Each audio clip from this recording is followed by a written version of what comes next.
I do at 5:30, a closer look at Rhode Island's budget priorities. Plus some early campaign rumblings from up in New Hampshire, just two of the topics in this week's Political Notebook.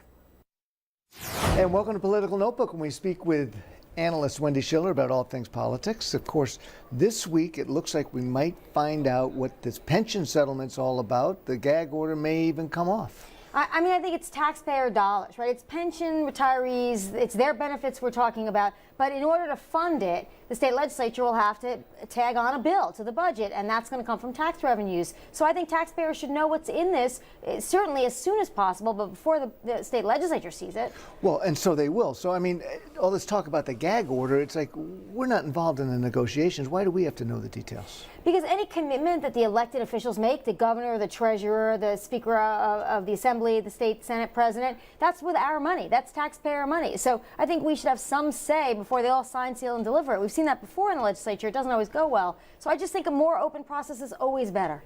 Well, and the idea of the pension is to save money, and we have the state budget still now being vetted by the legislature. The governor's budget's gone before them. What do you think is going to be the push and pull on this? Well, in her address, the governor got a lot of support, I think, from the legislature for a lot of things she wants to do, particularly for the economy, worker retraining, education initiatives. I think these are going to be popular and they'll get funded. Medicaid, our health care system for the poor and low income, that's costing a lot of money, and there'll have to be cuts there, and those are going to be more controversial. So she formed a Medicaid commission to figure out how to cut the budget, but we're running out of time in some ways. They're going to have to do that pretty quickly.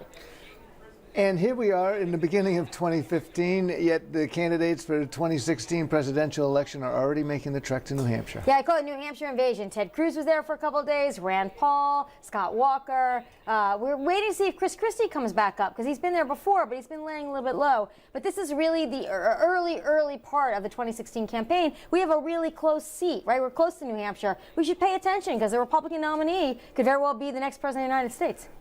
These campaigns have gotten to be so long. Is it run the risk of people just becoming glazed before they even get to make decisions? Well, I think active primary voters are the ones that really determine who wins Iowa, who wins New Hampshire, and gives momentum to the candidates. So the activists always pay attention early. The rest of us don't. But how that works out in terms of party politics is something to watch, because it will determine how the Republicans run the general campaign in 2016. Well, we'll definitely get up there. Wendy Schiller, that's Political Notebook. Thank you.